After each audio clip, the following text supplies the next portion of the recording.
Guys, this is Urijah Faber, the California Kid, here with Greg Connolly, serial entrepreneur, founder of Trifecta Nutrition. We're talking about everything under the sun, fitness, entertainment, and of course business, making that money. The story behind how Johnny and I met is super random too. Yeah. It's through a mutual friend. Nice. Well, let's start with that. Yeah, how'd you guys meet? So yeah, this is crazy. So, introduction first, Greg Connolly. What's up, guys? Brothers? And this is Johnny Martin. What's up? Also known as Johnny Martini. That's right. That's a cool name. That'd be a good fight name. That would be a good fight name. I think I'm a little old for that right now. Yeah, maybe at the moment. But just a brief intro to Johnny. Johnny and I met through a guy named Tom Bugerman.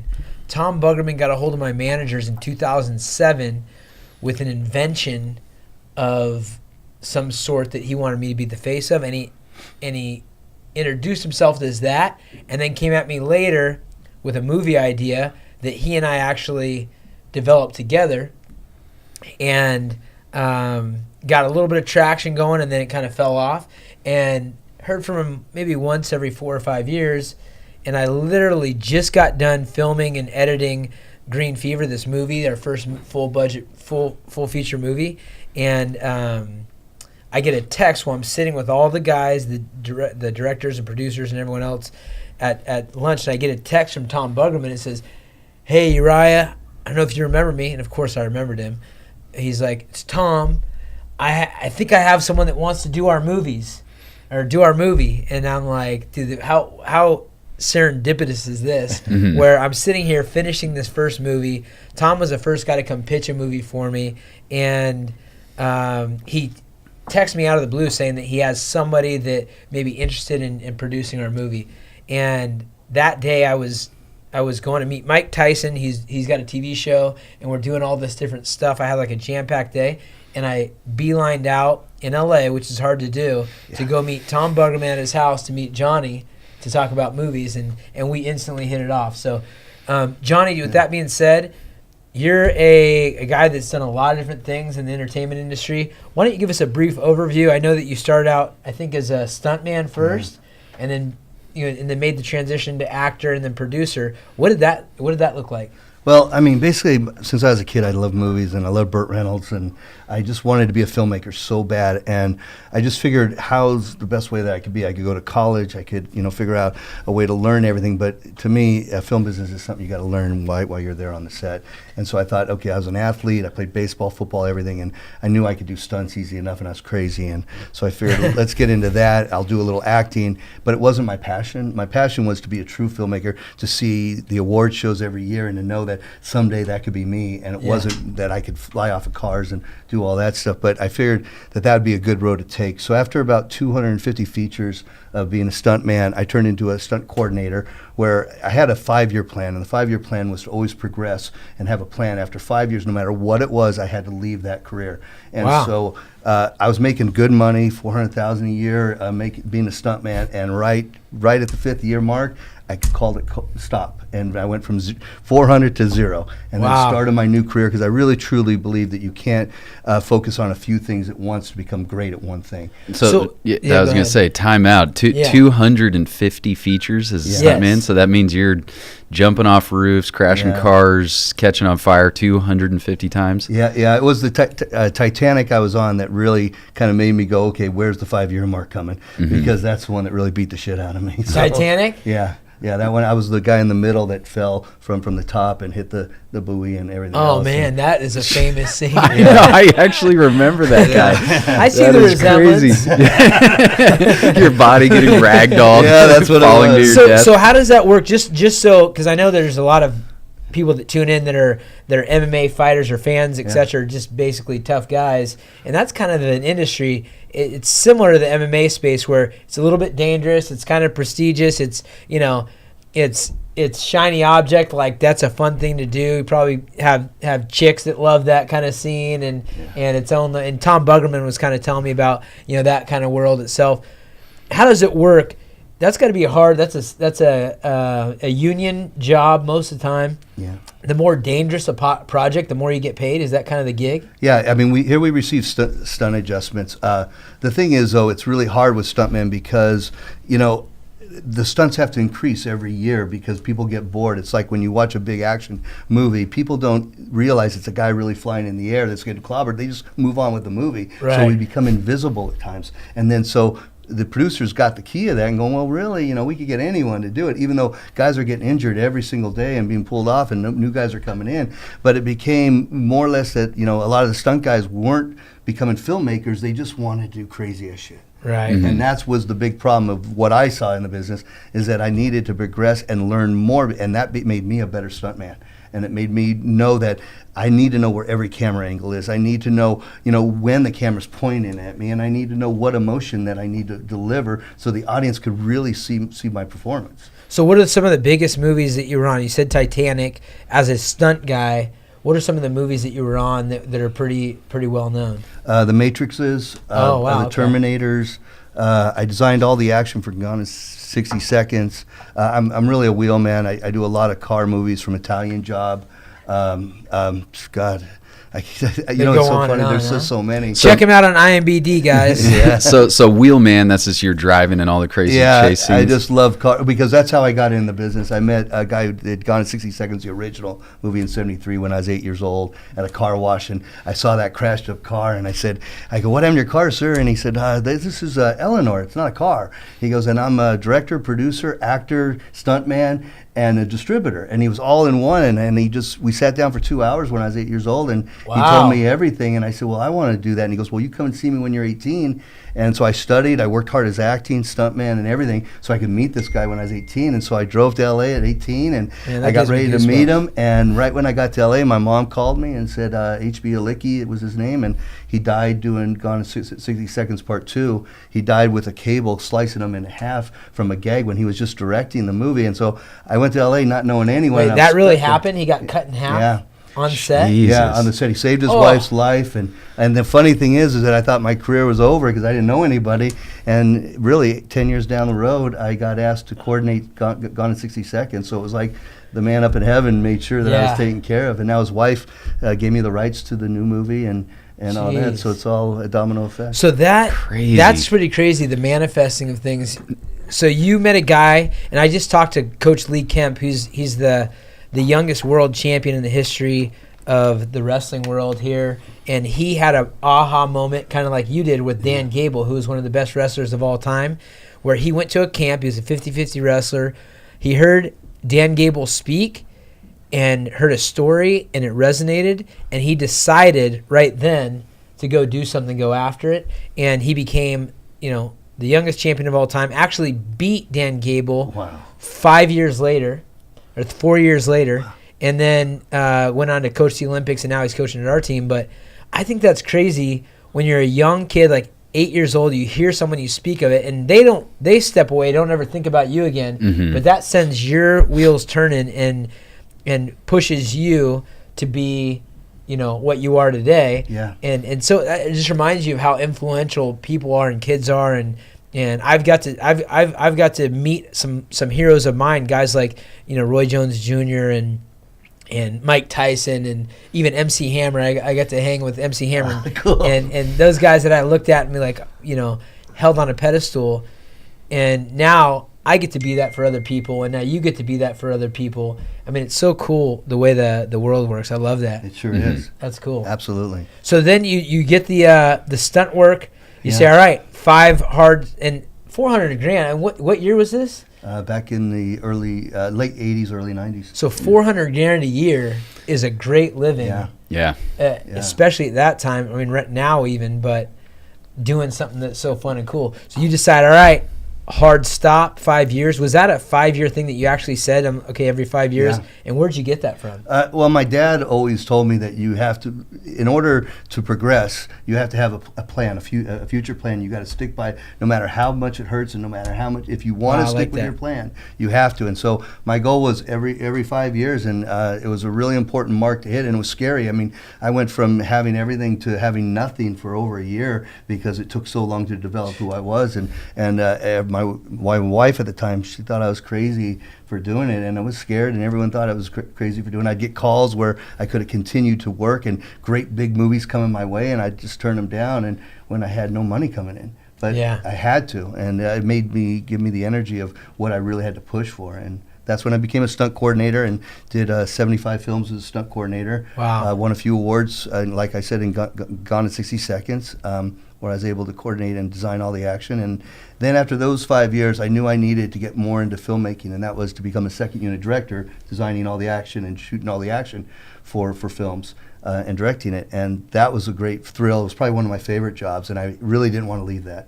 I really enjoyed that a lot, but 5 years came, and it was time for me to now become a producer, because I wanted to be a director, but I knew that no one would accept me as a director being a stuntman. So I figured if I can make movies and make a profit for the financiers, I could show a way that now they could trust me, and the agents could trust me, because I'm a filmmaker now, to cast me in movies. So I went into producing.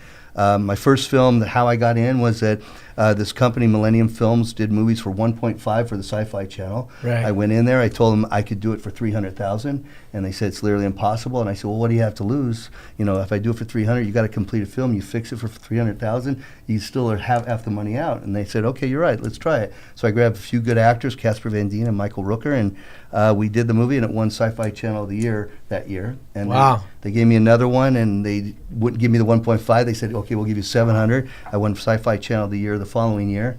And then I quit that completely. They offered me 4 more movies, and I said, no, I want to do bigger movies. So I did 3 Cuba Gooding Jr. movies, which were about $6 million each, and made a profit. There's a way that you could guarantee a profit on movies, and started to spin over. Then I got offered to go to China, to China Film Group, which is the government there, and they had a movie for $20 million that they couldn't afford to do. So I read the script, and it was not good, and I said, well, I could do this movie for $8 million. And I could show you. And so I met with 20 officials in China, and they made me sign a deal guaranteeing that I could deliver it, which I probably wouldn't have came home if I didn't. They're like, we'll chop off your hands if you don't, but no big deal. So I got lucky, and the movie came out really good, called Urban Games there, and I got offered a 10-picture deal there, but I didn't want to live in China, so came back home, and thank God I did, because then I realized that, okay, I worked in a company where I said, I'll produce this movie, but I want to direct it, and they accepted it, and Nick Cage, who's a friend of mine for a long time, accepted me as a director in Vengeance, a Love Story that's out in Netflix right now, and then within 2 months after that movie, I got offered to meet Al Pacino and work with him, and he accepted me as a director for doing a movie called Hangman. That was kind of a dream of yours, right? Yeah, and it's funny because I thought that that's where I'd progress, but really I'm finding out to become a real filmmaker and to make is becoming a producer. And now I'm starting to slow down a little bit as a director and go back to producing, because I think I found my niche of being able to, because it's a tough business, and you know, films aren't selling like they used to, and without blockbusters open, there's no way of selling movies, and so I have my niche still works somehow. So real quick, if I can back you up, since this seems like something you're very good at. I mean, you saying you have so many profitable films, like break down that budget. Is a ton of it going to paying the actors? A lot of it going to CG and special effects? Like how does the usual like spread of a budget break down? I mean, I'm sure it varies depending on the movie, but and you were also talking about, and you've talked to me about it, and I've been learning the business for a while. Like 8 years I've been trying to learn the business, and we've talked about it and whatnot. But you said there's a recipe where things work. Yeah, you talk about that a little bit. Yeah, I mean, basically, I get a lot of packages with budgets and all that, and usually I throw them away, and I don't usually meet with people that want to do that, because a budget is based on what the package is worth. And if people will look at it that way and say, well, I need this much money to shoot a movie, that's not how it works. The worth is when they come in and they say, okay, say we got Chris Pine, and it's an action movie, and we could shoot it in Georgia. So now I add up all those numbers where I know I'm going to get the incentive from Georgia. The tax incentive. Yeah, and then I know that how much Chris Pine's going to get paid in an action movie, and then I know what the overall sales. And basically the way you do movies is that you take what the foreign sales estimates are of selling the movie, which you could get a sales agent, and then judge what the rough amount is. I take the high and I go all the way down to low, and I do about 1/3 above the low. And that way that's a solid number that I know I could count on. So now I take that number, then I take what the domestic buyout is. I don't take any risk. I take the buyout, meaning that I don't participate in profits with the studio. I sell it outright for domestic and Canada. And so now I take that number, and then I take my tax incentive. So if it comes out to be $3 million, $2.5 million, and the tax incentive is $2 million, I minus that by $1 million. Now I know that's the budget of that movie. So now I guaranteed myself $1 million profit. The key in this movie business is to hit singles and doubles, and you'll continually make movies over and over again.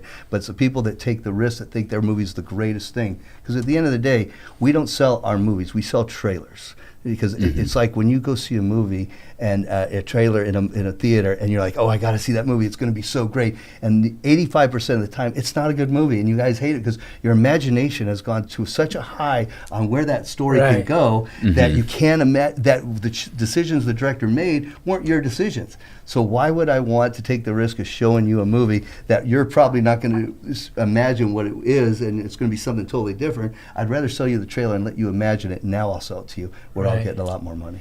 That's incredible, and I think it's funny because I've learned so much. I had a small part in the Rampage movie, which is a massive budget film, and I've been having aspirations of being a producer. We just produced our first feature film for a low budget, and I learned from Mark Schulman, who is actually 3 Arts Entertainment. They did The Matrix. They were one of the producers on that, and they're managers and producers, etc.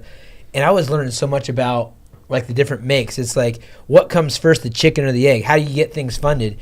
You get things funded by attaching talent, whether it be a known writer, a known producer, known director, or a known actor. And a great script will attract great actors, and you can get the money once you've got all these pieces in place. Or you can get the money first, which will guarantee some actors. They'll say, well, show me the money. How much money do you have? The managers want to see that. How much money do you have in the bank? Oh, we're going to offer you this much to do the thing. They read the script. They say, okay, I'll do it. Now it's a bankable thing. If you have him and he's in, Johnny was telling me about the pre-sale, like basically get your guaranteed money. That's the only way to make money in the movie biz.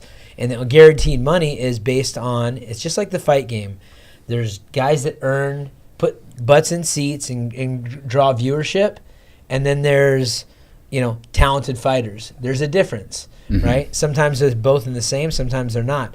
But the pre-sale has to do with, has an actor proven their clout that they can be worth some money in markets, in foreign markets, in local markets, whatever. And so I had a discussion on a movie that we're doing. Mark Schulman was trying to put together this movie, Beach Pizza. Craig Robinson, it's kind of a unique comedy and whatnot. And I was talking to an agent from William Morris Endeavor, and I was talking to Mark Schulman as a manager. And the manager can play part as a producer. They can play along with it. An agent can't do that. Cannot. They're not allowed to per the rules. So that's like a legal law? Yeah, it is, because then that means that they could get their actors to work for cheap and package their own movies, and really messes with. It's all unions. Oh, yeah, got it. So I'm sitting here, and I'm talking to my agent, who's wanting to make it for $7 million, and my manager that wants to make it for 1.7 in a tax incentive place. So it could be $3 million. You go to somewhere like Georgia, and you get the tax incentive, and we'll talk a little bit about that in a second. I'd like Johnny to talk about his studio that he has in Atlanta, and then spend $3 million. You get a tax incentive of 40-something% of that thing, and then you've got a $3 million budget that only costs you 1.5 or whatever. So I'm trying to figure out the disconnect between the agent and the manager. The manager wants to make it for as cheap as possible, and the agent wants to make it for almost 3 times the cost. And turns out he gets paid on how much he can get for you and whoever else. So he wants to put other actors he has in it. He wants to use his writer. He wants to use his people, and he gets a fee as long as he gets them work. And that's $7 million. If he can get as many fees as possible out of that, then that's attractive to him. On the other side, here's my manager, who can play along the profit side on the back end and help produce it, everything else. And he wants to make it for cheap as possible, because that's how you make money. You make base hits and sell it to distributor. So the 2 things I'd like you to talk about, Johnny, first off is, what does that look like on on the tax incentives and why do you have a studio in Atlanta, Georgia, and why is everything going there, and what does the tax incentives look like? Because you said you have tax incentives ready where we can get the money right away.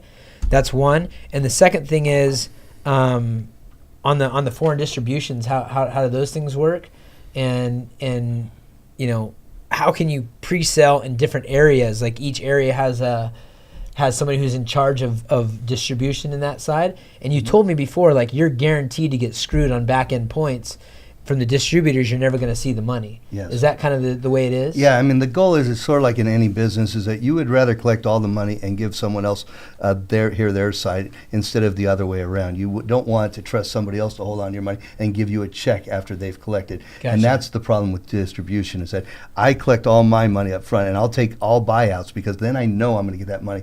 But if I go into a partner with the studio, they're going to run through their books, their big attorneys and everything else, and they're going to charge me festival fees, which they're known for, of charging these outrageous fees they never spent the money on, Right. but on paper it looks like it is. Then all of a sudden now my profit gets cut by 80%. Yeah. That's why you don't want to leave it in the hands of hoping that you're going to get this huge check. Yeah. It's sort of like a great example. Titanic made over $1 billion. Wow. When I was a stuntman, we had to sue them because we got no residuals hardly in that movie because they said they lost money. And it's like, how can you lose money when it cost $300 million and when it made $1 billion? They're like, because MGM owned it and Paramount owned it. That's two sets of books. So it's two sets of books that we have to try to get into, which will never happen. It'll take 70 years because their lawyers will keep pushing it. So here our attorney said, you'll win, but it's going to be 60 years before you'll win, and you're going to lose so much money. So that's why you want to take that away from them. Going back to your question about tax credits, with Blockbuster being gone and pirating going on, there's no way for a film to truly recoup, or no way to make a great movie, because you have to do it for so little that it's hard to make a great movie. So how do we make a good movie and still have enough money to do that? Well, that's where the tax credits. There's 5 states. There's Georgia, Alabama, New York, Ohio, New Mexico. LA's is gone with TV. But if you use that, everyone has a percentage. Most of them are tax credits coming from the state. So that means that they'll give you money for every dime that you spend there. A lot of these states are failing because we're getting more money than what we're spending there. So that was the whole goal of why we go to these weird states like Alabama and Louisiana, where you didn't even think about going there 20 years ago. Well, now Hollywood's there. Well, unfortunately, you know, a lot of the film art, like foreign sales, we can't shoot in New Orleans anymore because they don't want to see swamps anymore in movies.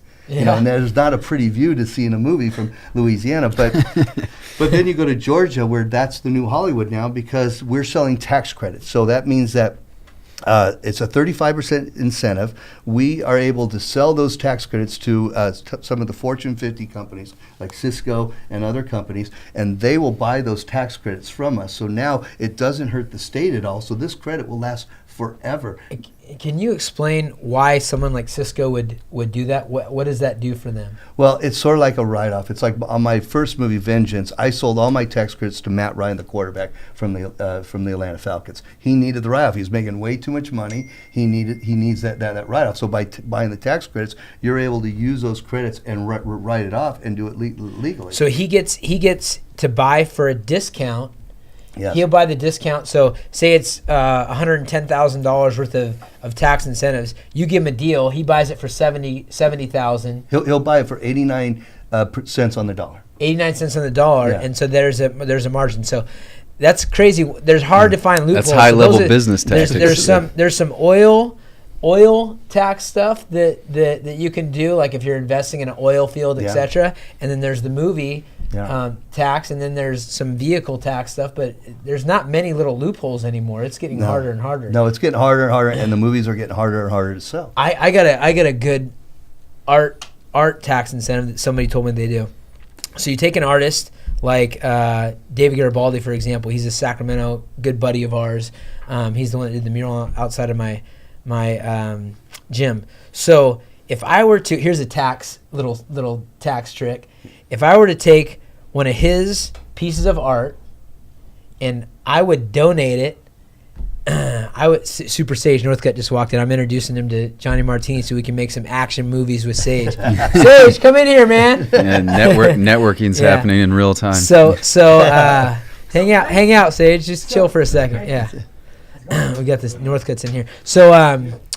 So The artist. Basically, the artist. So a tax incentive would be, okay, look, we get this piece of art, and you buy it because it's not one of their top pieces of art, and then you donate it for what their art would be worth, and you get the tax write-off for what it was worth. Do you have to donate it? You donate to yourself? Donate to a nonprofit or something else. So you donate a piece of art, say, hey, I bought this piece of art. Now it's worth, because this guy's art's worth, $10,000. I got it for $1,000, but now it's worth, this much money.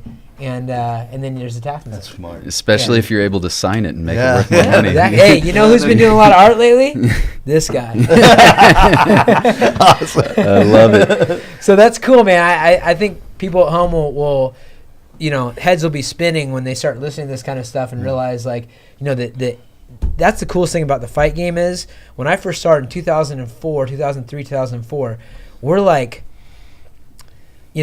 inventing the way the roadmap.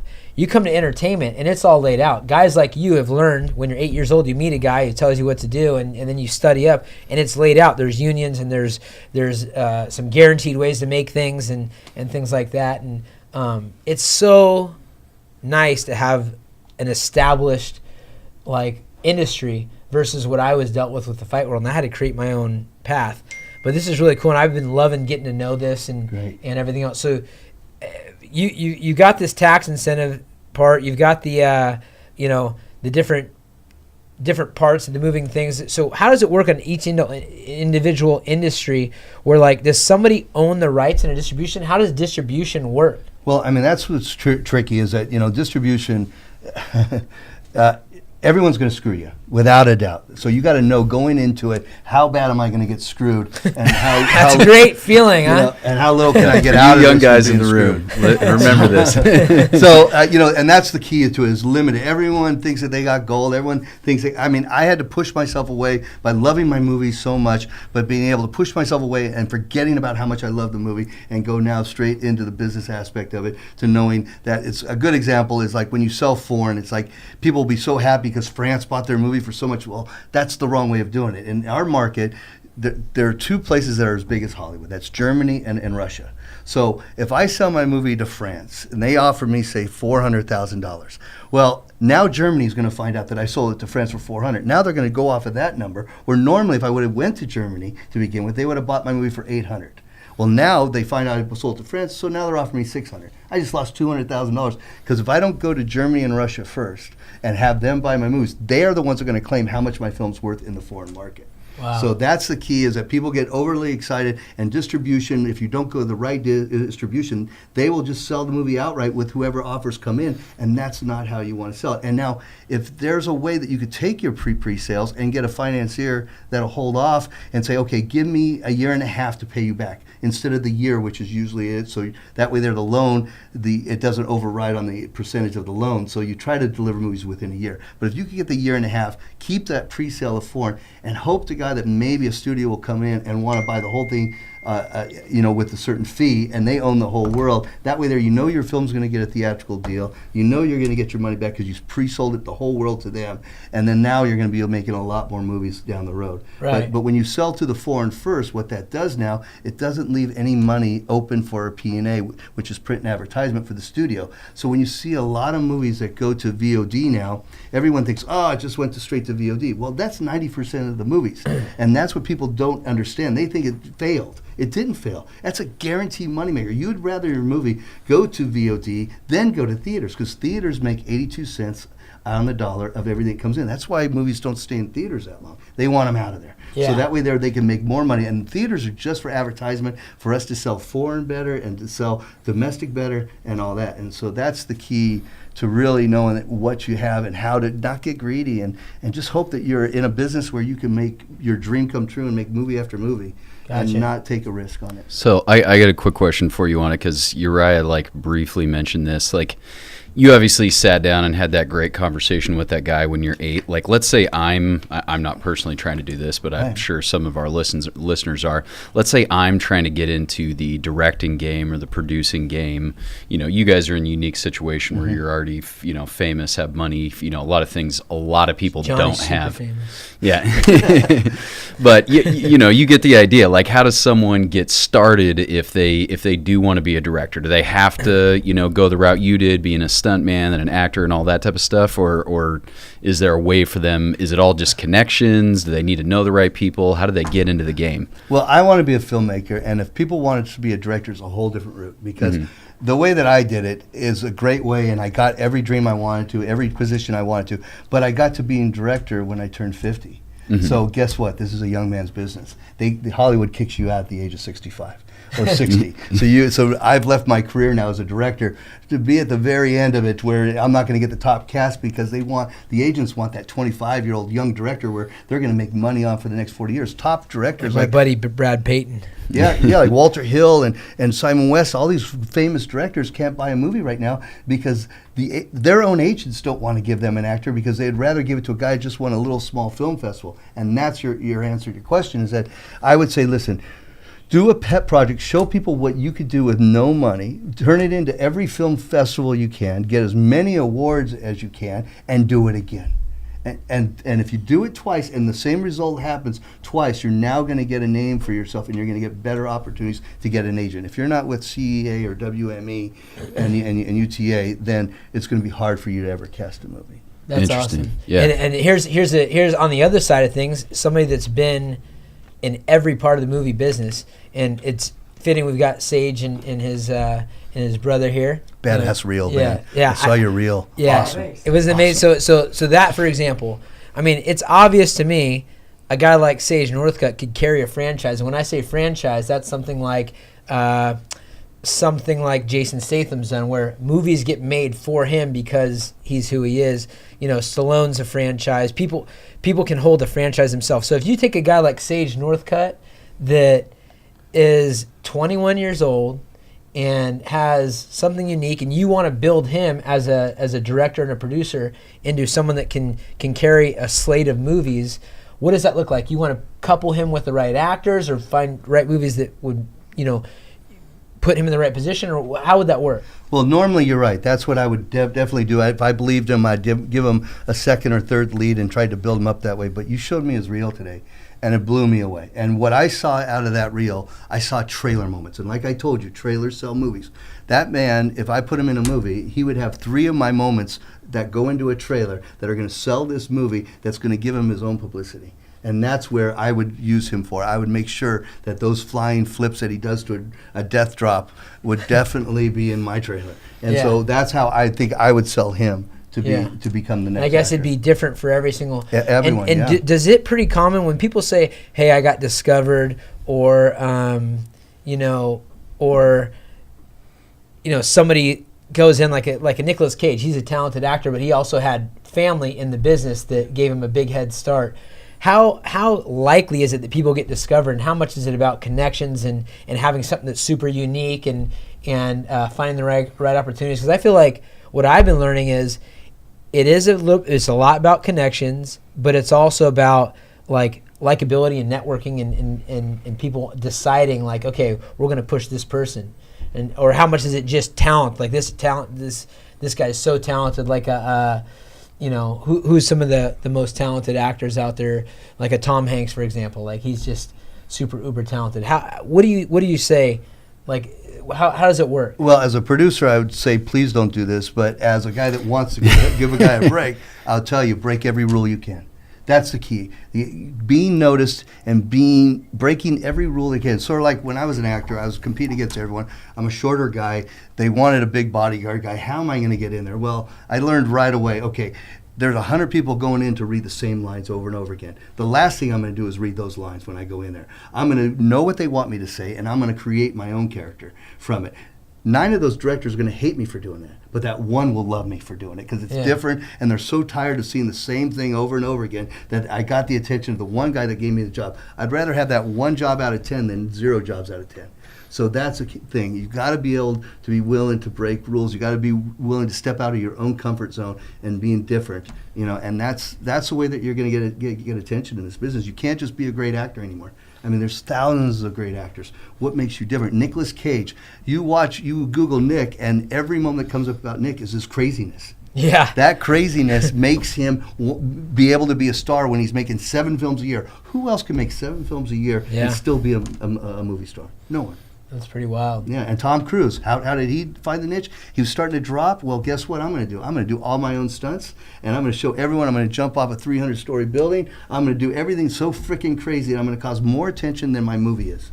Is that what happened? Yeah. Do you feel like, that's actually another question I was going to ask you, do you feel like that outside of the trailer and the posters and all the traditional press, like the press an actor is able to generate for a movie themselves outside of it, either doing crazy shit or, someone like The Rock who's got 100 million people following on him on Instagram? Is that a big component of why his movies can be consistently so successful, because he's already super popular on social media? Everybody wants to be hanging out with him, et cetera, and that's a big driving force behind it? Yeah, you know what? I totally think that, and that's like when I met Urijah.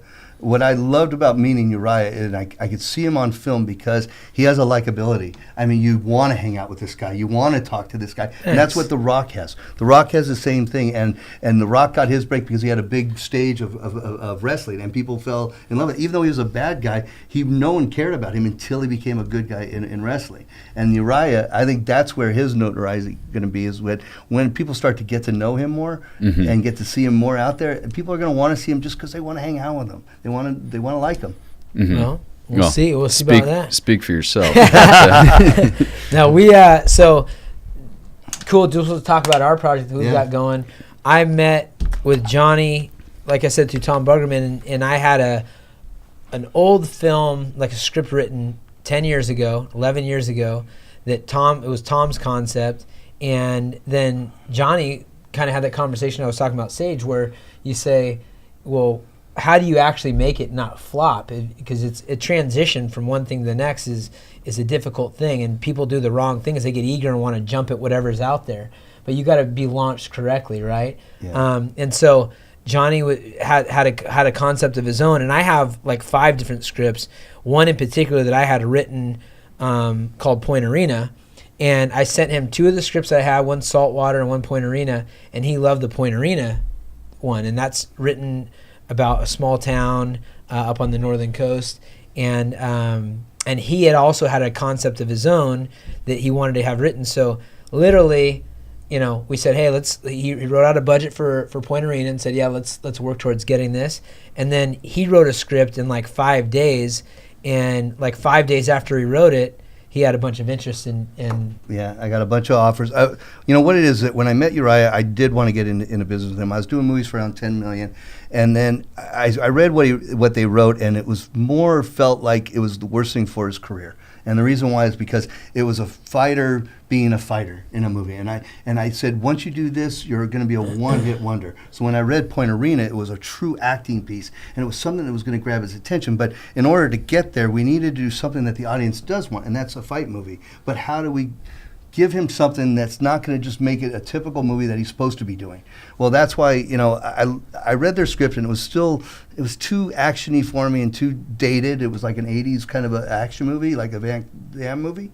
And so I didn't really attract to it. So I said, let me think of something. So it just started flowing, and I wanted to make a movie like Saw, and there's this old Japanese movie called Old Boy that they made an American movie, and it's just a crazy-ass movie. So you mix a movie like Saw and a crazy-ass movie, and you make it a character piece. The last thing I want people to say is, oh my God, this is a great action movie. It's not. It's a character piece about 5 guys trying to survive, and they have to fight to the death with each other. But the moments really aren't in the ring. The moments are locked in this room, that they're chained to this room, trying to figure out how they're going to get out. Yeah, building camaraderie, but having to face each other.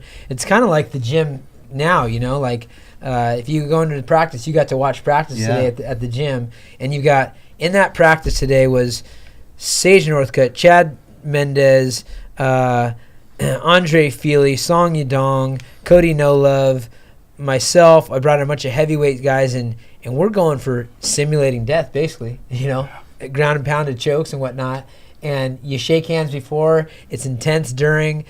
We get to walk away, but this movie is a little bit different. Yeah, it is. It was There's important more on the line. Important to give him something what Stallone developed. Stallone developed Rocky. Was that movie about boxing? If you follow the movie, I bet you talk more about who Rocky was and the streets he came from and the suffering that he had to do and the smarts that he didn't have to become something. And then you remember, oh yeah, and he won. But really, he didn't even win that fight. So that's what was so great about it. So that's what I wanted Urijah to do, because I really want to do his Point Arena script, because I think that that's something that's going to make him a known actor. So this movie here, he's the second lead in it, and I think, you know, and he really puts up his life to save another guy's life, because he's going to have a child, and really Urijah's character has nothing, so he's willing to risk his own life to save this guy's life. And now it becomes his character. So now when they're fighting, and the fighting to me is all about emotions. It's not about seeing all the moves. It's about seeing the expressions that this guy has to kill someone. Before, yeah, they fought and they're badass, but there's a moment where normally where they'd go really crazy and want to beat someone, to realizing that they're going to go the next step over. And now the expression in your face changed completely, because now you're actually going to kill somebody. And that's something that they're not trained for. And you can see a great fighter turn to someone that doesn't want to do this anymore right now. And it could be a real touching story and give him what he needs, I think. Yeah. So how much of this has always been something that's made me like or dislike a movie.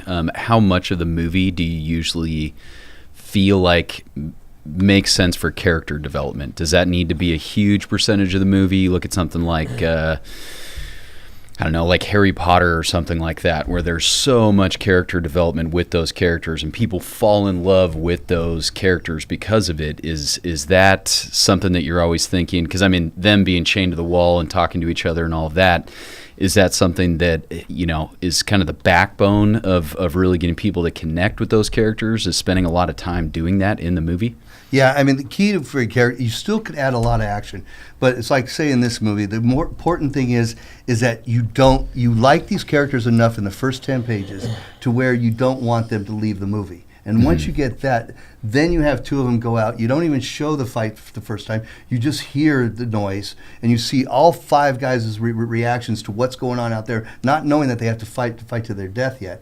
Then when one only comes back, now I've built all the characters up to where they're fearful and they're and what's going on in their heads. Now I could go into my fight. So I'm not going to force fights down their throat. I'm going to wait to where they care about my characters before they have to see a fight.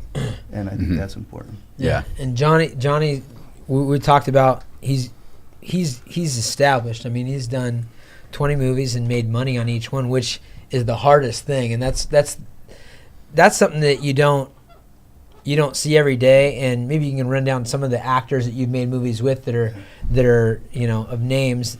That says a lot when actors of that level will trust somebody to direct and produce, because their careers are malleable and precious, you know. And they only have so much time. They only have so much time. Yeah. So, you know, that being said, it's awesome that he would ask me to help produce on this, and we want to do movies, you know, moving forward. And I've been learning a lot about it. We've talked about it before, and having guys like Sage and access to guys that, you know, we can spot talent. And I always feel like, you know, I feel like that about Cody and Sage and a whole handful of people, Paige in the back in the past also, but having somebody that really knows the business and is like, oh yeah, like I just showed Sage's highlight video, which I'll post here probably pretty soon, and it's crazy. It's him speaking as a little kid and then moving into you know, what he's become and everything else. So we're excited about this. Get this first one done, get Point Arena done, and then hammer out some more movies. Yeah, I just like to say that the key thing is meeting Urijah and knowing that everyone loves these guys, and then their career is so short that, you know, to be able to find a way to give them a career while they're fighting and give them a career afterwards. I think now's the moment that they need to start considering that, because they got their likability up. Why not carry that for the next 40 years instead of only the next 8 years?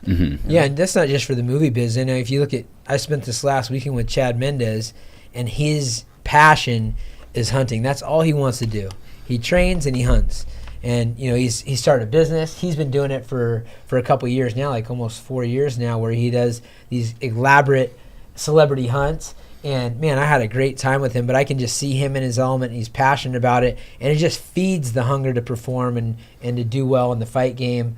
But he's got a bigger picture building his you know, his hunting business, Fins and Feathers. So I like to see, just people thinking outside the box anyways, because this is such a world where you can do anything. And you're a testament to it when you talk about at 8 years old you met a guy interested in his car, and that motivated you for the next 10 years to learn and manifest into foot in the door as a stuntman, into a stunt coordinator, into a producer, director. That's impressive, man. So thanks for sharing your story. Let me see how much time we got here. A little time? Yeah. Yeah. Go for a few more minutes. Yeah. So can you give us a rundown on some of the actors that you've had a chance to work with and what that was like? Do you become you start out as a fan? Do you feel like a fan relationship at first, or is it something like you just feel like you're going to get it done and it's eventually going to happen? Like, you just believe so much? I mean, what's it like working with some of these big name actors? And I also want to hear at least one Pacino story. Okay. Well, you know what? To me, every movie I do, I'm at 330 films now. I still think the next one's going to be my first one, and so I get excited. I get starstruck. I love these guys so much, and I just want to. I have so many questions for all of them, and I took the time to learn every actor that I'm with, and and learn every character about him, and maybe that'll teach me some. But yeah, I mean, there are certain guys like Nick Cage who I'm best friends with, and I just love him to death, and I just love hanging out with him. And Al Pacino, I love hanging out with him. But yeah, I mean, I've worked with a lot of the top guys from Arnold, Keanu, Tom Cruise. I've worked with pretty much everyone, I think, somewhere in my career, which is nice. And just to find out why they're so good. It's like, take an example. Tom Cruise I met on Interview with the Vampire, and he was a vampire. I mean, when we were at lunch, that man stalked us, and he was a freaking creepy individual. And when they called cut, he would eyeball everyone and just turn away. And he was never out of character. De Niro, when I did The Fan with him, he was never out. He was a psycho killer, and to be next to Robert De Niro as a psycho killer is the scariest thing that you've ever seen in your life. And then you meet a guy like Nick, and he's, believe it or not, the opposite. He's the guy that's, he doesn't believe that he's Nick Cage because that's not his name. He would always tell me, like, when we designed something, like, he goes, "What would Nick Cage do that?" Because he doesn't think he's Nick Cage. He's a normal guy that he knows that his fans like Nick Cage a lot. He's got to be an interesting dude, man. Oh, he's a trip. Yeah, he's a trip. But working with the iconic Al Pacino, to be able to do my second movie as a director and work with that man was unbelievable. And just the stuff I learned from him. It's like he would want to see me all the time. So I'm trying to prep a movie in Atlanta, and every 2 days he'd say, "Come over tonight." And I'd have to get on a plane quick and spend 9 hours with him at his house.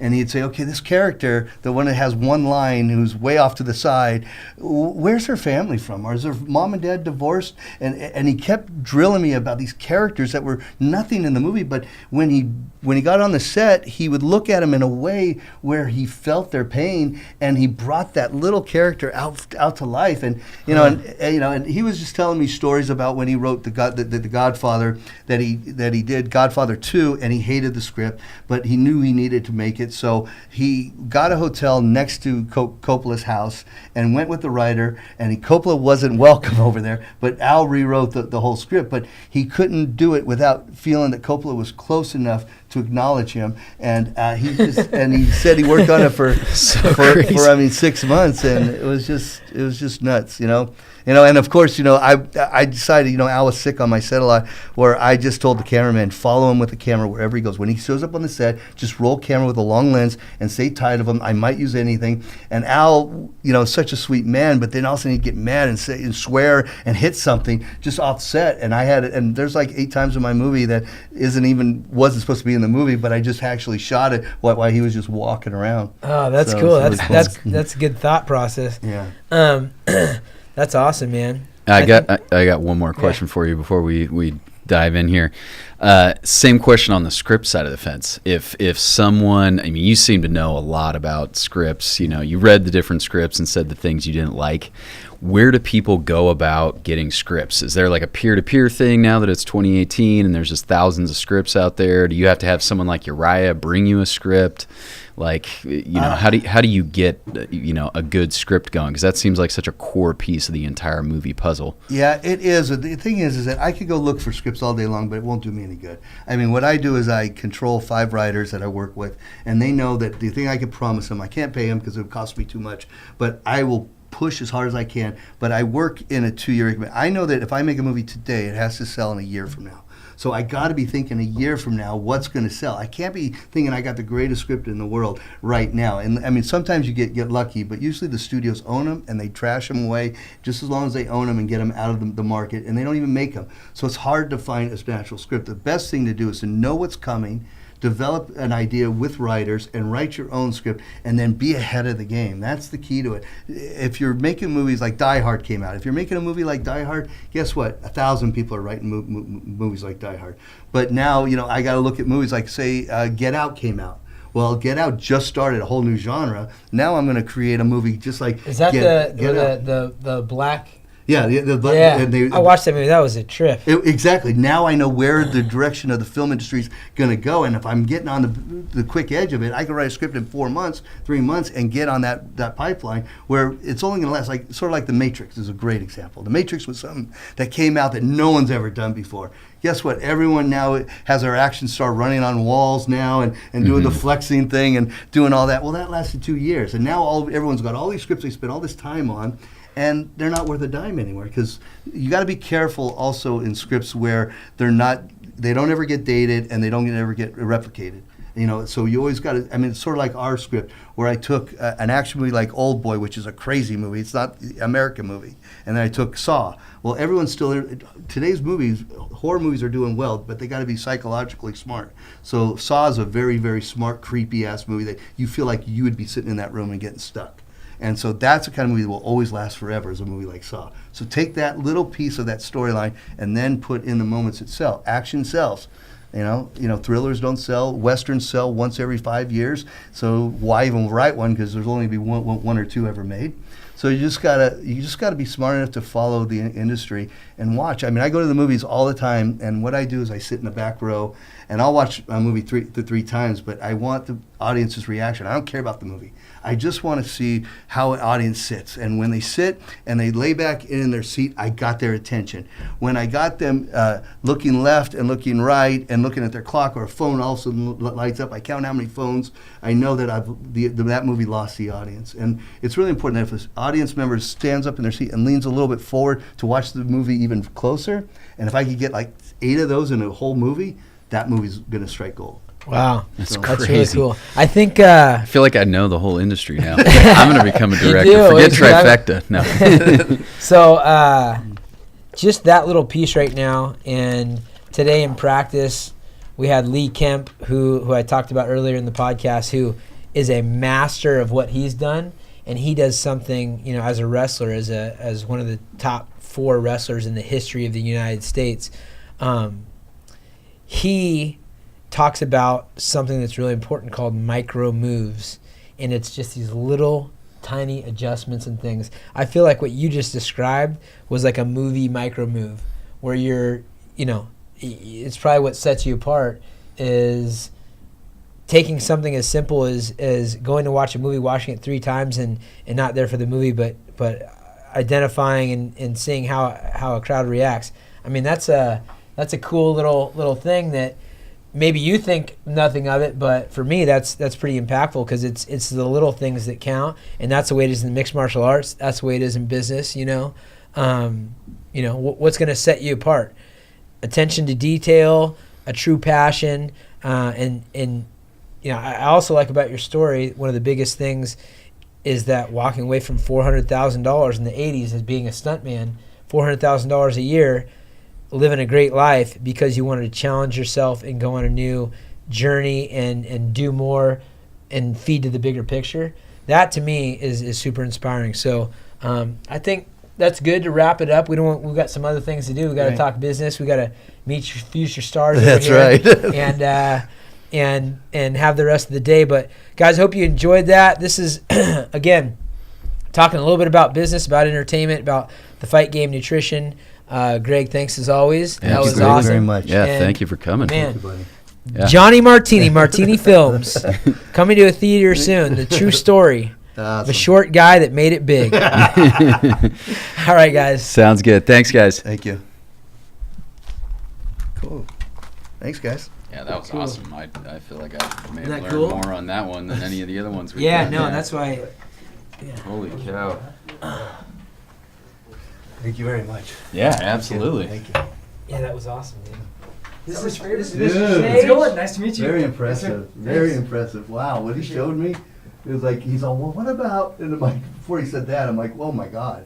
Yeah. And that's what I was telling him, is like, we just need something special, something different. And, Yeah. And he nailed I think we it. could do a franchise. I mean, Yeah. and this guy, 21 years old, and really, it's real. What he can do is he's one of the best fighters on the planet. But he's also, I mean, I was one of the best fighters on the planet, but I can't do any of the stuff that he can do.